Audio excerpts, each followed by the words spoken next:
کشتی میں کوئی ایسی جگہ نہ تھی جہاں غلاظت نہ ہو۔ کافر غلاظت پھیلانے کے لیے کشتی کے اندر جایا کرتے تھے، یہ ان کا معمول بن چکا تھا۔ ایک مرتبہ ایک کوڑ کا مرد بھی اپنے ناپاک مقصد کے ساتھ کشتی کے اندر گیا۔ اس کے سڑے ہوئے جسم کے ایک حصے پر کچھ غلاظت لگ گئی۔ کچھ دیر بعد اس نے دیکھا کہ جہاں غلاظت لگی تھی وہ حصہ اچھا ہو گیا۔ اب اسے حیرت ہوئی کہ یہ کیا ماجرا ہے، آخر غلاظت سے کس طرح شفا ہو سکتی ہے۔ پھر وہ کشتی کے اندر داخل ہوا اور غلاظت پوری طرح سارے جسم پر مل لیا تو دیکھا کہ وہ بالکل تندرست ہو گیا۔ یہ بات کوڑ کے مریضوں کے اندر پھیل گئی تو سب نے کشتی کے اندر داخل ہو کر غلاظت ملنا شروع کر دیا۔ اس طرح پوری کشتی پاک صاف ہو گئی۔ حضرت نوح علیہ السلام نے اللہ سے دعا کی، اے رب، لوگوں نے میرا کہنا نہیں مانا، ایسے شخصوں کی پیروی کیجیے جن کے مال اور اولاد نے ان کو زیادہ ہی نقصان پہنچایا۔ ان کافروں میں سے زمین پر ایک باشندہ بھی مت چھوڑ۔ اگر آپ ان کو روئے زمین پر رہنے دیں گے، ان کی اولاد بھی کافر ہی ہوگی۔ آپ کی دعا قبول ہوئی، اللہ کا عذاب آ چلا، گھر کے تنور سے پانی ابل پڑا، پانی کا ریلا تیزی سے بہنے لگا۔ جس جگہ سے پانی ابل پڑا وہ جگہ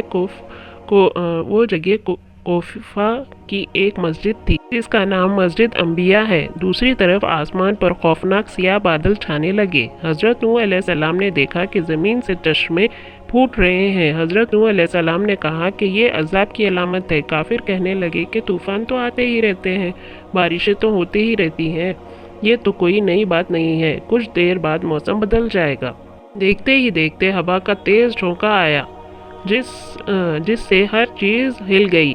پھر پانی برسنا شروع ہوا۔ بارش میں اتنی شدت تھی جیسے کہ آسمان نے اپنے تمام دروازے کھول دیے ہوں۔ حضرت نوح علیہ السلام نے ایمان والوں سے کہا کہ کشتی میں سوار ہو جاؤ۔ اللہ نے فرمایا کہ ہر قسم کے جانوروں کا جوڑا بھی کشتی میں سوار کر لو۔ حضرت نوح علیہ السلام نے اللہ کے حکم کی تعمیل کی، ہر جانور کا جوڑا سوار کرا لیا۔ کشتی میں ایک علیحدہ جگہ پر سب جانوروں کو بند کر دیا گیا۔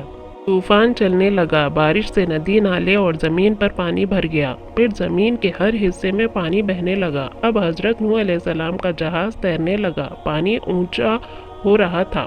حضرت نوح علیہ السلام کی نظر جب بیٹے پر پڑی تو آواز لگانے لگے، بیٹا اب اس کشتی میں سوار ہو جاؤ، تمہاری جان بچ جائے گی، اب کافروں کے ساتھ چھوڑ دو۔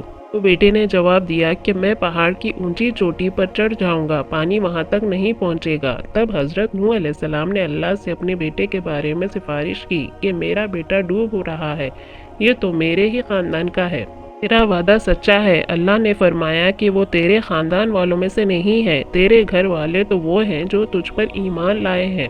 روایت کے مطابق بارش مسلسل 40 دن تک ہوتی رہی، جو کچھ زمین پر تھا سب ڈوب گیا۔ کافروں کا کام تمام ہوا، جو لوگ حضرت نوح علیہ السلام پر ایمان لائے تھے وہ کشتی میں سوار ہو کر بچ گئے۔ کشتی کنواں جودی پر جا کر ٹھہری، جسے آرارات بھی کہتے ہیں۔ کشتی میں سب سوار تھے۔ اسی دوران حضرت نوح علیہ السلام کو ایک فاختہ نظر آئی، اس کی چونچ میں زیتون کے درخت کا پتا تھا، یہ امن و سکون کی علامت تھی، یعنی پانی اتر چکا ہے۔ کنواں جودی یا آرارات مشرقی ترکی میں ہے، یہ 16,900 فیٹ بلند ہے، جو برف سے ڈھکی رہتی ہیں۔ روس کی سرحد بھی اس سے ملتی ہے۔ اس پہاڑ کو ناقابل تسخیر خیال کیا جاتا تھا، لیکن 1929 عیسوی میں جرمن ماہر طبیعیات جون جیکب نے 2 ناکام کوشش کے بعد اسے سر کر لیا ہے۔ کچھ عرصے پہلے ہزاروں سال کی جمی ہوئی برف کا تودا گرنے سے کشتی نوح علیہ السلام کا ایک حصہ برف سے نکلا۔ کئی ہوا بازوں نے اس کی تصویریں لی۔ ایک اور معلومات کے مطابق 1929 عیسوی میں ماہر آثار قدیم وولی اور اس کے ساتھی نے عراق کے قریب ار کے مقام پر طوفان نوح کے آثار دریافت کیے۔ انجیل مقدس کتاب پیدائش کی روایت کے مطابق طوفان نوح کا واقعہ وادی دجلے ورافت سے متعلق ہے۔ عراق میں قدیم زبانوں میں لکھے گئے کتبے دریافت ہوئے، ان میں ایک زبردست طوفان کا ذکر تفصیل سے ملتا ہے۔ ایک ماہر نے دعویٰ کیا ہے کہ اس نے شہر ار کے سب سے نچلی سطح میں طوفان نوح کے آثار پائے ہیں۔ عیسائیوں اور یہودیوں کے الہامی کتب میں آرارات کا ذکر طوفان نوح کے حوالے سے آیا ہے۔ بائبل میں لکھا ہے کہ 7ویں مہینے کے 70ویں دن کشتی نوح عرارات نامی پہاڑ پر آ لگی۔ تو سامعین، اسی کے ساتھ ہمارے قصہ نوح علیہ السلام کا ختم ہوا۔ امید ہے کہ آپ پورا سن چکے ہوں گے۔ انشاءاللہ تعالی میں آئندہ کچھ اور قصے کے ساتھ حاضر ہوں گی۔ تب تک کے لیے خوش رہیں، آباد رہیں، اپنے اپنے گھروں میں حفاظت سے رہیں اور دعاؤں میں خاص خیال رکھیے۔ اللہ حافظ، جزاک اللہ خیر۔